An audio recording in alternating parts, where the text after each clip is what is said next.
I first met Baroness Emma Nicholson just 2 years ago when she was making one of her early first visits to Salt Lake City. We had not been together for more than a few minutes when I realized this was a most remarkable woman, a compassionate and caring human being of the first order, and a very formidable political force of nature. That first meeting laid the groundwork for what has now become a warm and wonderful friendship. It says something that I am excused from a meeting of the Quorum of the 12 this morning to be here with the Baroness, and I consider that a wonderful tribute from the general officers of the church to her. I do continue to admire her tenacity, her moral determination, all that she puts into addressing the tragedies, both personal and public, that we see stemming from conflict in the world, particularly religious conflict, and particularly in the Middle East.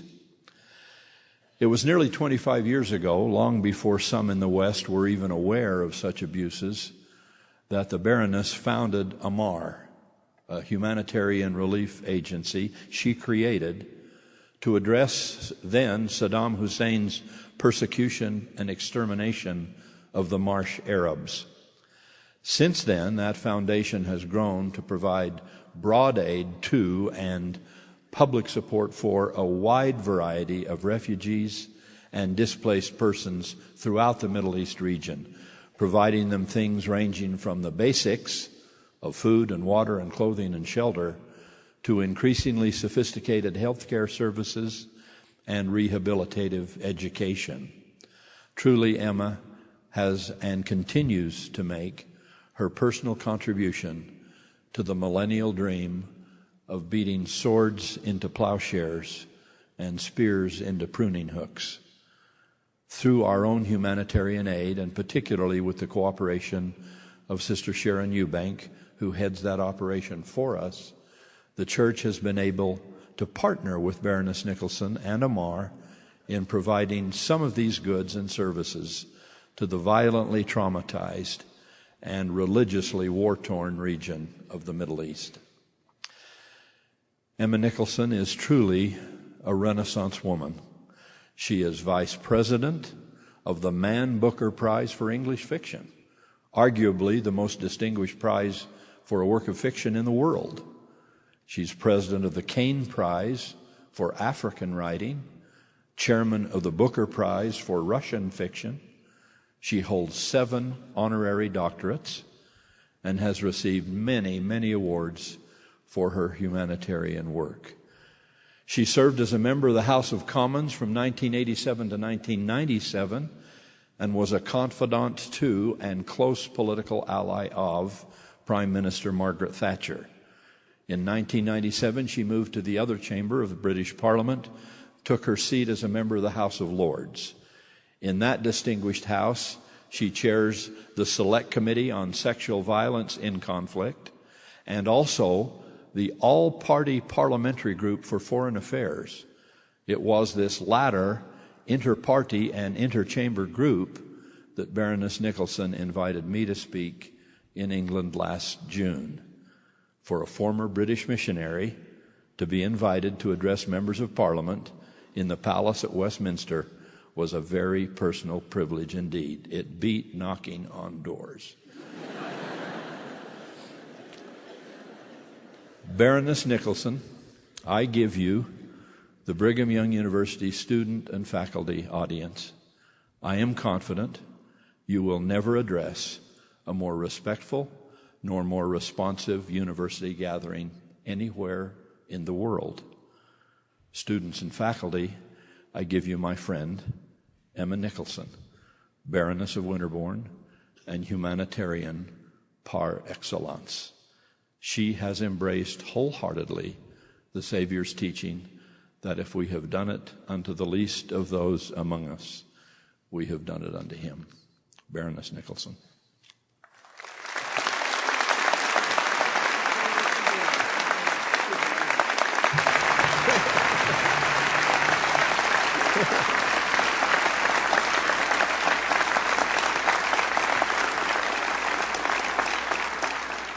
Thank you, Elder Holland, most warmly for your kind welcome and for your typically generous introduction. I was delighted and happy to welcome you to my own place of work, the British Parliament's upper house, the House of Lords, in June of this year.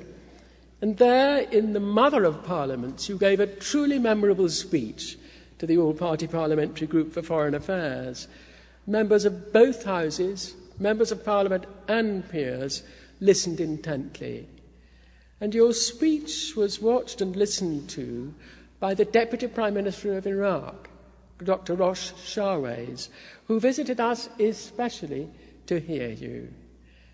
Your speech, which resonated throughout the audience and which we published immediately, continues to be discussed and your points raised by many who were not present on that day.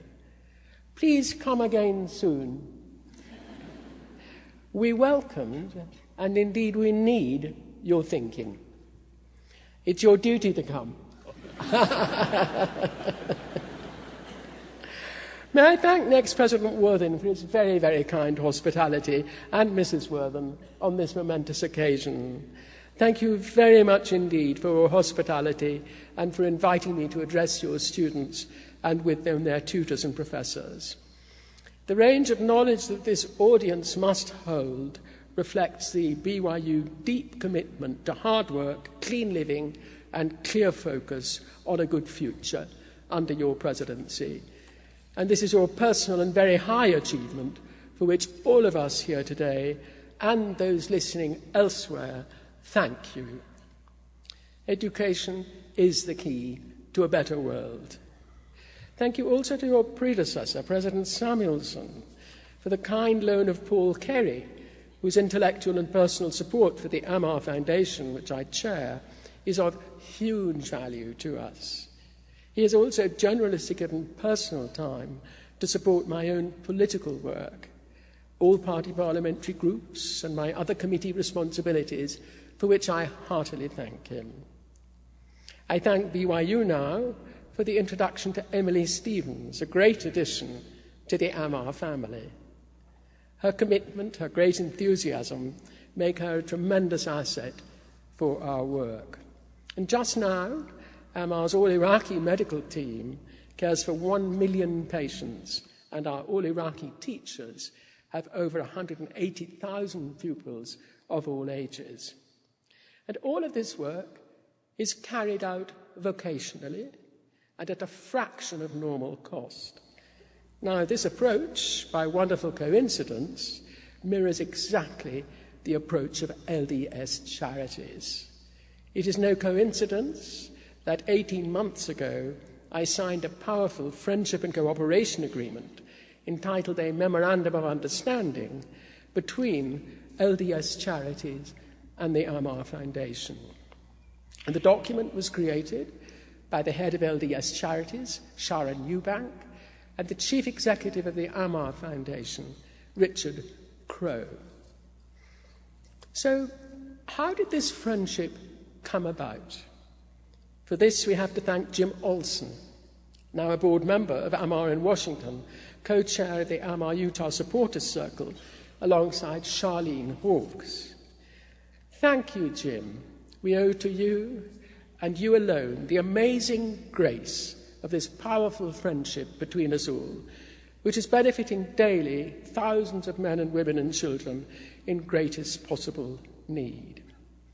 Jim's beloved parents, married now for 70 years on Sunday last September 15, are with us here today. Welcome and congratulations to Calvin and Ruth.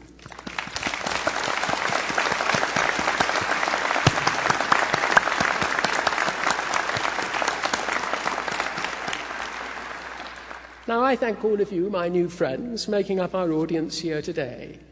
Thank you for giving your precious time and serious attention to our meeting here.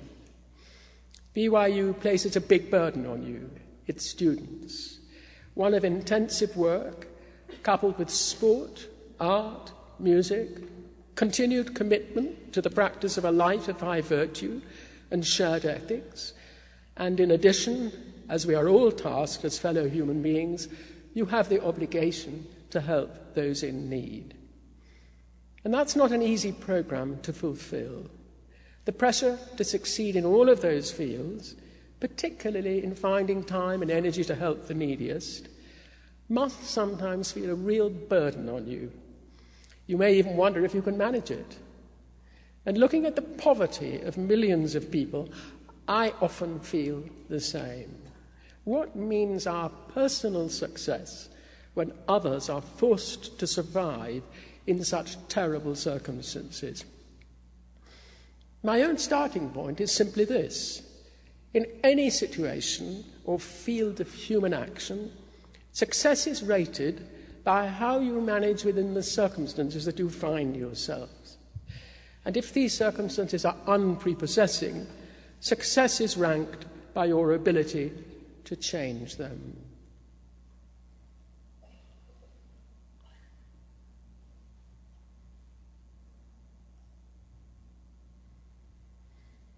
I brought that young lady to London recently. Her great success was to remain alive when man after man, aggressive, cruel, and filled with determined hatred for her faith, raped her in terrible surroundings, while her sister on one occasion was being raped nearby. She is a young Yazidi victim of ISIL, the terrorists who have invaded Iraq, Syria, Lebanon, Libya, Tunisia, Morocco, and Yemen, and who are now successfully infiltrating our Western nations. They hate our freedoms, particularly our freedom to worship. They cannot grasp, they therefore oppose, our free trade and capitalism, our separation of powers. They fear our creativity, our art, our music, and they are ready to kill us and die themselves to achieve the destruction of the values and civilizations that we hold so dear. My sweet-natured and gentle Yazidi girl, all of 16 years old, succeeded against all odds. Her success? First, to survive through months of rape by countless males. One dreadful night, 6 of them, high on cocaine and violent pornographic videos, raped her all night long.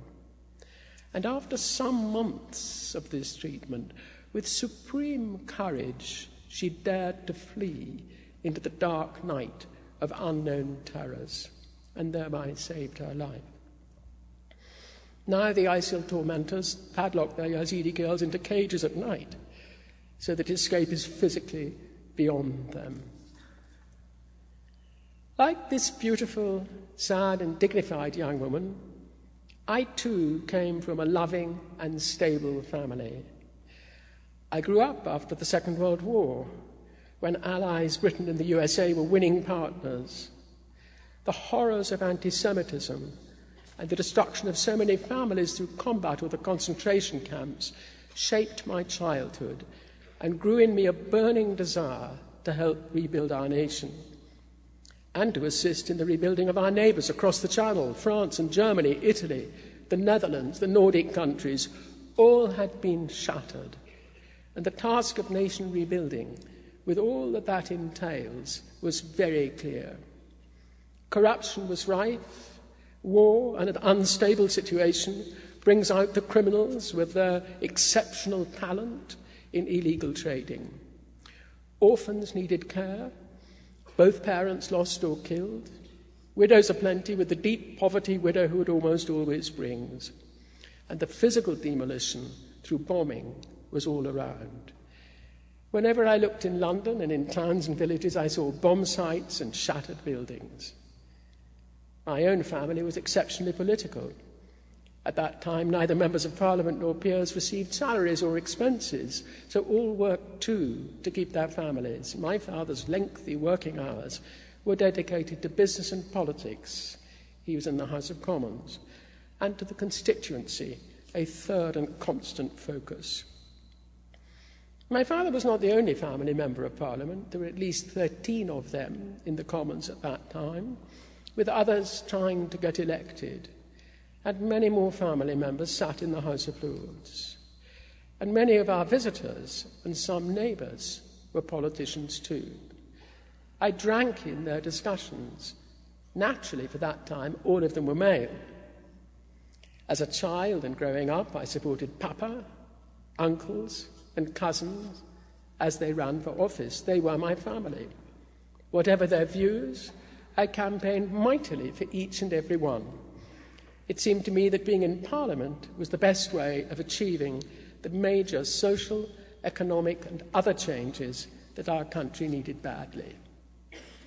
And we four sisters, we were proud that one grandfather and three great-grandfathers were in Parliament, the fourth a rural dean, and that stretching back on all sides, generation after generation, gave public service in Parliament while raising large families, farming, serving in the military, and managing businesses.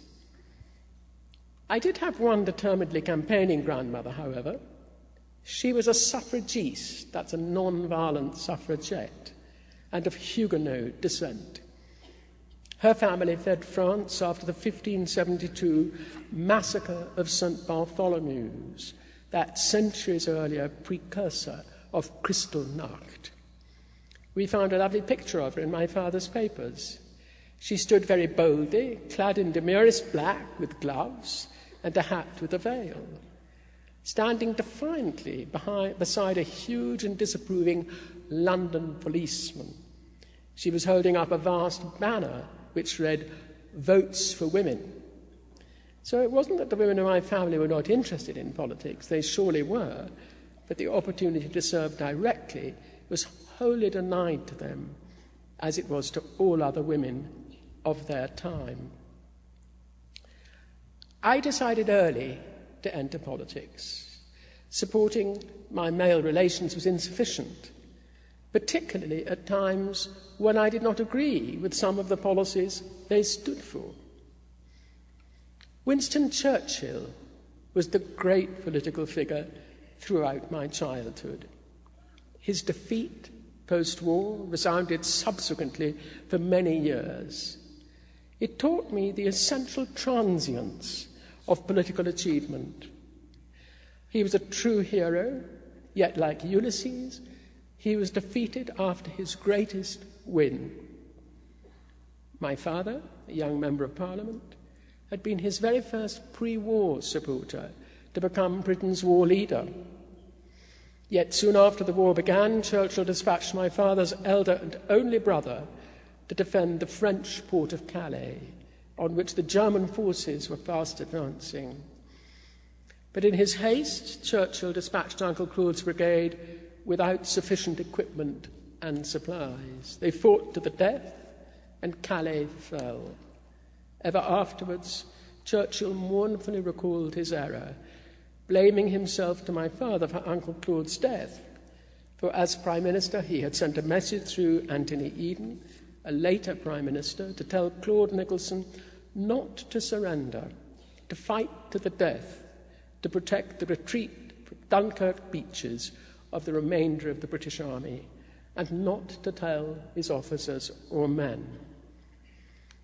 I recall well as a small child running into the House of Commons smoking room to find my father and another Member of Parliament nurturing the vast and almost immobile Winston Churchill, seated in a wing armchair and puffing on a very fat and stubby cigar. His funeral procession that I saw from the Treasury ringside seat was in pouring rain and cold, his coffin drawn slowly round his beloved Parliament Square, where there is now a famous bronze statue of him looking at the Houses of Parliament that he saved. I left home and went off to boarding school at the age of 7, and on to board at the second one at age 11. We had much music. I led the choir and played the organ in church and in school chapel, a great experience that I loved.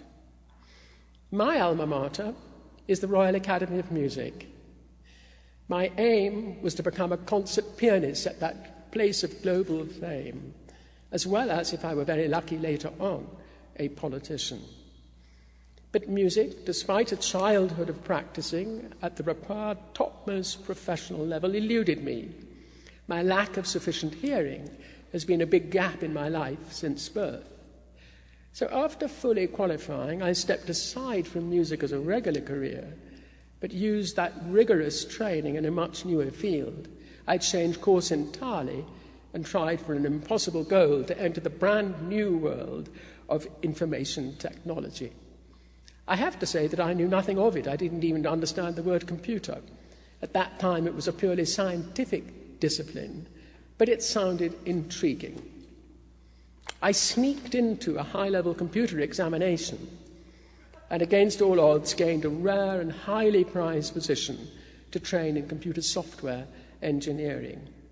I subsequently spent a fascinating decade with brilliant colleagues, all mathematicians, none like myself a musician, teaching, team leading, and inventing arcane information retrieval techniques and other intellectually satisfying software developments in the UK and sub-Saharan Africa.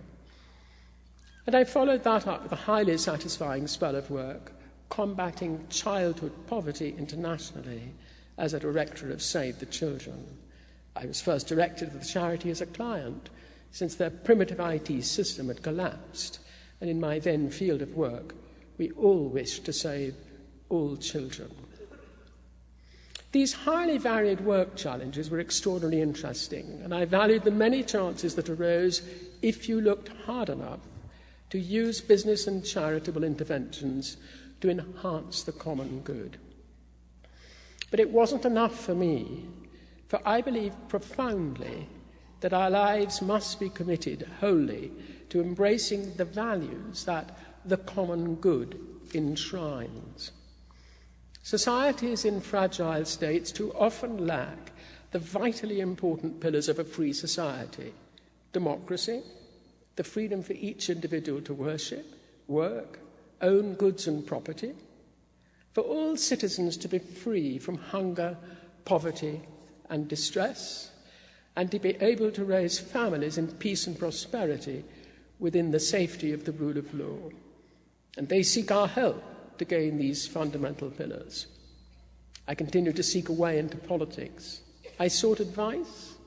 Other senior and important women who tried and failed to enter Parliament strongly warned me off. My gender was against me. Politics is a relentless fight to the death, and all of the advice was negative. Don't waste your time, I was told.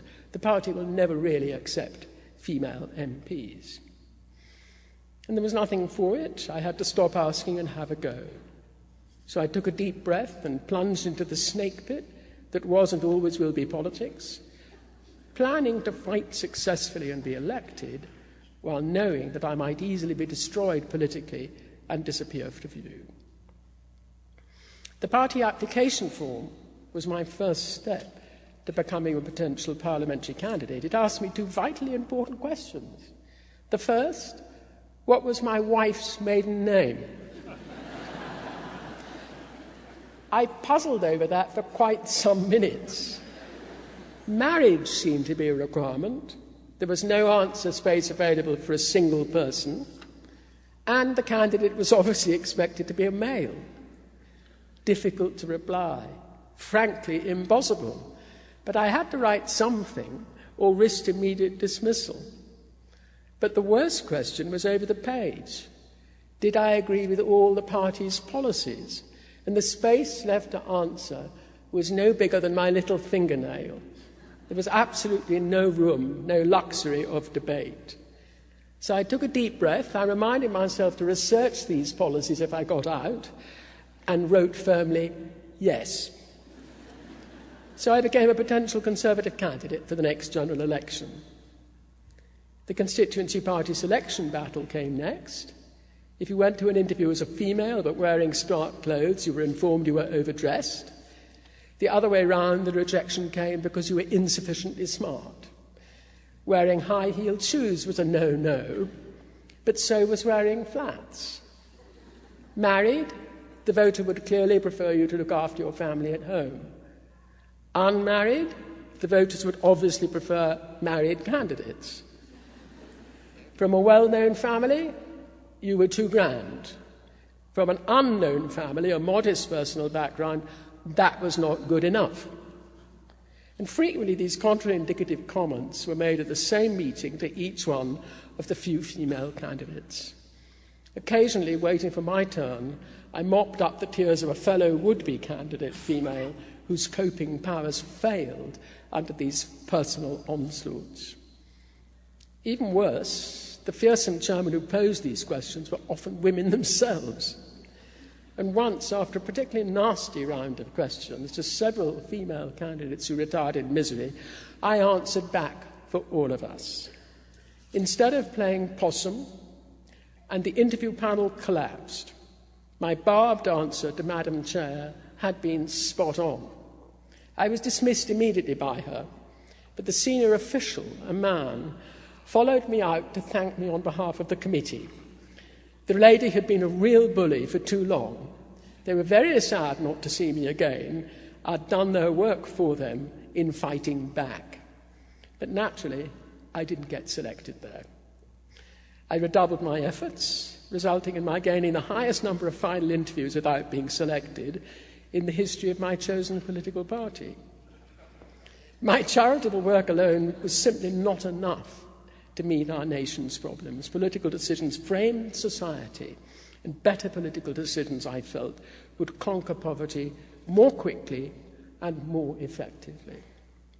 The building blocks of any society, as I saw it, demanded determined political action which would embed the fundamental freedoms into law, and that in turn would enable self-sufficiency to flourish in Britain and elsewhere. To participate fully in creating the changes that I sought so strongly, I needed to become an MP.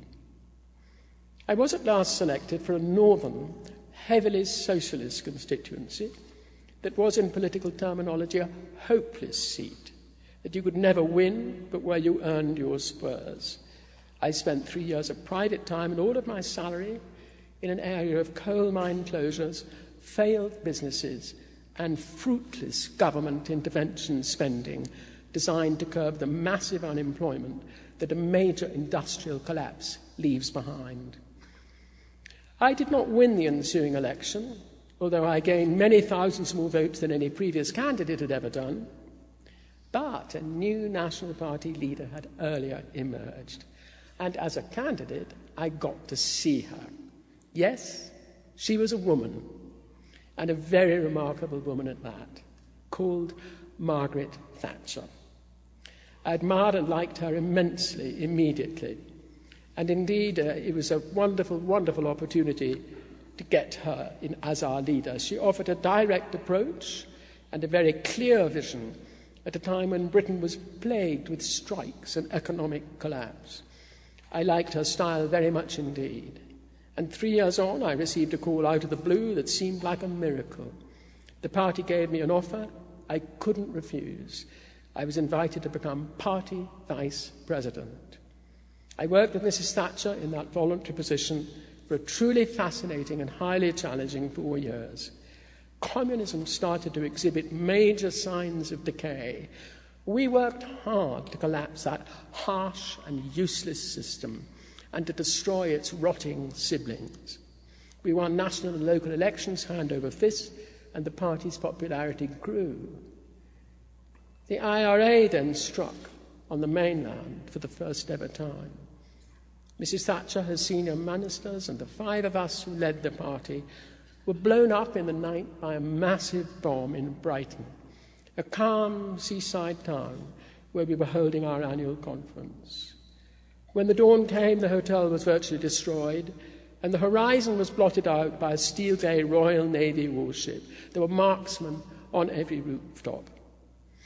Several of us, the party leaders, gathered together with our officials at 4 a.m. at the nearby street corner. We decided at once to continue the party conference. We couldn't allow the terrorists to stop us. Dressed in our nightwear, the first call at 6 a.m. was to Marks and Spencer's. We roused the manager and bought suitable black clothes. Then by 9 o'clock, we were on the stage of the conference hall, business as usual. And the gaps in our lineup told us then exactly who had been killed. I was elected subsequently as a member of 3 different parliaments 4 times. I served for a decade in the House of Commons. Next came a further elected decade after my husband's untimely death in the European Parliament. I was and still remain a member of the Parliamentary Assembly of the Council of Europe, and along the way I was honoured and appointed by Her Majesty the Queen to the peerage. My first successful for a winnable constituency was in the beauty county of Devon. I left my job, married and moved there. My constituency's core activity was farming. Indeed, the local news asked the farmers why I had been chosen. There were 3 favoured male candidates, and I was the make-weight to give the inclusion of the woman. Yet I had won. And the old farmer replied that it was like choosing a prize cow. You looked at her head, you saw the way she walked, and you made your choice. For the farmers, I was best of breed. We got on very well, and I fought hard and successfully for my constituency's many causes, although the House of Commons nearly broke up my marriage at the start. My husband blenched at breakfast when he received a letter warmly inviting him to become a member of the Parliamentary Christian Wives. I thought I'd lost him. It was a great decade and much was achieved. My battles for dairy and sheep farmers and their families was matched by far distant battles that I joined in the Middle East and Romania. For in 1991, 2 terrible human crises pushed up from their depths of hell and came into view: the orphans of Ceausescu's Romania and the Iraq chemical weapons and torture victims of Saddam Hussein. Nightmares, both. I couldn't ignore the suffering. My first trip to Romania was organised by the Parliamentary Friends of Israel. They invited me to balance their delegation. I said, how? The reply came that I was both a Gentile and a woman, so very useful in public relations terms. I arranged to visit the largest orphanage in Bucharest. It was a horror story. I started the Associata Children's High-Level Group charity to help. We put in a sewage plant, lavatories, clean water, brought health and food supplies. There were 650 mentally handicapped boys from 3 to 26 years of age, reeking with filth, with only flimsy striped, torn cotton pyjamas to wear, and they were barely alive. 1 meal a day of thin soup. They were starving to death and locked in by barbed wire fences. A month before, having listened from Iraqi refugees to the stories of Saddam's atrocities against humanity, I slipped into Iraq by the back door in a low-slung paddle boat. A local fisherman, whose sense of direction was acute, took me across the southern Mesopotamian marshlands, where I saw firsthand that the brutality and cruelty of Saddam's henchmen was well beyond the knowledge of the Western world. I determined to speak up in the House of Commons and outside, and I returned again to Iraq almost immediately to do so. Certainly crossing the water borders that separate southern Iran and Iraq was a less than courteous way of entering a foreign country, but it was justified since Saddam was using chemical weapons and probably committing genocide.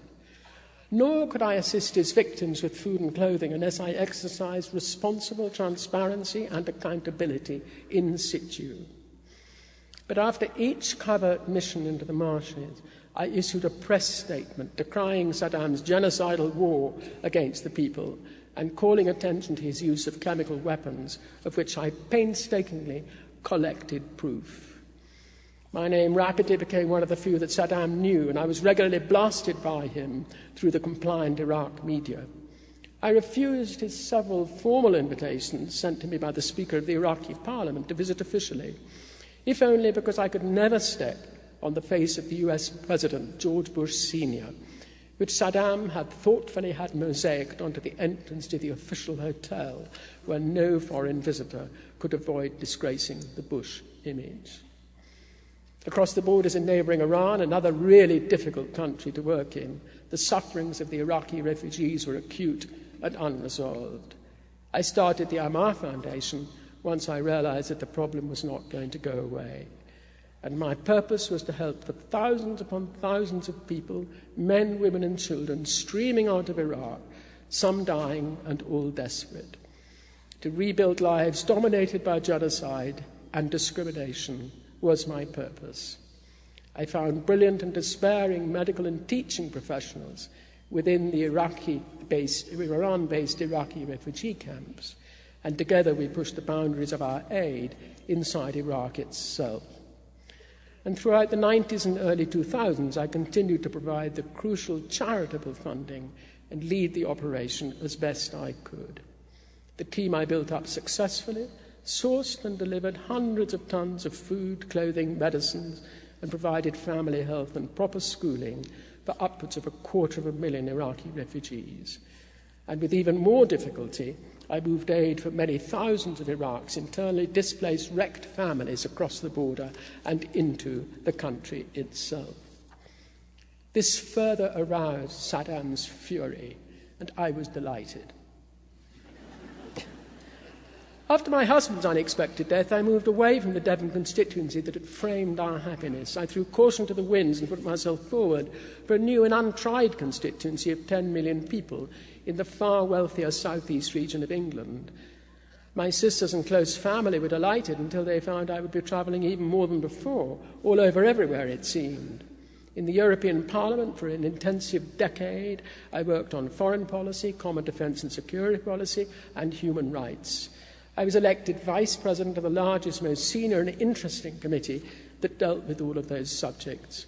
And with my special knowledge, I wrote parliamentary reports that effected change for the better in Europe's policies on a number of countries and on key issues. And the secret lay, as it always does, in partnership and in cooperation, this time with the different member nations and their many political parties. It was a challenging but rewarding time. Early on, I was appointed by my committee to take on Romania. Now was my chance to tackle the nation's open wound of the so-called orphan children. In fact, they all had families, which the state was deliberately destroying for financial gain. Many thousands of these sad Romanian children suffered shocking abuse, and many more were trafficked for profit. 30,000 innocent anonymous children sent to unknown or unfit destinations over a 10-year period alone. No one knew where or to whom they had been dispatched. I could not even trace their names on the relevant government departmental computers. The Romanian government's 1954 family law was, unknown by the outside world, still in place. It underlay all subsequent legislation on children that the EU and other democracies had suggested and that had been voted into law. This communist and brutally effective piece of ancient but deliberately surviving legislation gave away full parental rights on any live birth to the state on demand with no parental redress. There lay the problem, lurking like a deadly reptile beneath the surface. It had to go. After 4 years of intensive work and much political persuasion, we in the European community achieved a fully modern Children's Act, which correctly followed the UN conventions to keep the child protected within its family. Money, the root of this evil, lay at the heart of this squalid, state-led child abuse and of family destruction on an industrial scale. And just 10 years after this law was passed, Romania's outcast children have flourished and society's attitudes have changed towards them. Not far away in Russia, human trafficking was still legal. I had the good fortune of a chance meeting at a distant minor airport with 5 hours to wait and nothing to do. In the same VVIP dismal waiting room was the Speaker of the Russian Duma. I found some bottles of vodka for him, not me, and introduced myself. And after our in-depth discussion a year later and some empty bottles, he successfully steered anti-trafficking legislation into Russian law. Nothing can happen long-term without good law to get it implemented. I worked continually in the European Parliament on Iraq, and on one slightly startling occasion, as I waited to address Parliament, the debate became very intense on allowing former Ba'ath Party jobs and pensions. MPs suddenly almost all walked out. The Speaker had lost his quorum, and with it he lost his cool. Unexpectedly, his eye fell on me, awaiting my scheduled time to address the Parliament. To my horror, he shouted that I, as a visitor, had votes, and that he had thereby recovered his quorum. The highly controversial legislation was passed, while I, protestations ignored, was the unwilling and illegal facilitator. I made my speech to a packed and happy chamber, and inside and outside of the Green Zone, I worked with a succession of remarkably gifted US generals, Odierno, Hammond and Kirielli, in order to help the Ammar model of health and welfare become a reality inside Iraq. And with their wonderful help, the Ammar team built, equipped and staffed 45 health clinics serving thousands, hundreds of thousands of civilians throughout all parts of Baghdad and the south. It was therefore a tremendous honour for me to address the Utah National Guard at their headquarters in Draper yesterday. I also became an expert in monitoring and observing elections, and I also became an expert in detecting electoral corruption. There are so many ways of cheating the electorate. Around the globe, everyone wants the chance to choose and change their leader, yet government after government makes it their business to deceive the voter, and while supporting elections, to actually cheat the voter. Now I'm back in London, and most joyfully I serve as a peer of the realm, and I sit in the upper house. I am opposing the self-named Islamic State of Iraq and the Levant. I visited their front line earlier this year and saw from their fragile headquarters in KRG how near we were to the KRG border. And as I talked to Christian families staggered across, having walked over 100 miles to escape, their lives as farmers gone in an instant, and they have now joined 3.1 million internally displaced people condemned to live their lives as refugees. The partnership of LDS Charities with Ammar is enabling the swift building of a health centre to support them and people like them. This year, the year of the celebration of the Magna Carta, I want to remind you that the law is the bulwark against the collapse of subtle societies. We all join in celebrating the Magna Carta. Written in 1215 AD and signed and sealed by the king, nobles and bishops, it enshrines in law the fundamental rights of the freeman against their removal by the king himself. The American Declaration of Independence and the US Constitution builds on that famous charter. I joined in gracing the celebration of this with Prince Charles earlier this year in Washington, a great occasion. In Britain, our beloved Queen opened the latest session of the Houses of Parliament just a few years ago in London. And her 63 years of service offered the benchmarks that all of us can freely follow and through which we can all succeed. I give this to you as my statement of today. She said, "When life seems hard, the courageous do not accept defeat. Instead, they are all the more determined to struggle for a better future." I wish you well. I look forward to your achievements. I will cherish our continuing friendship, and I thank you for your courtesy and for your commitment to all things true and good, today, tomorrow, and forever. Thank you.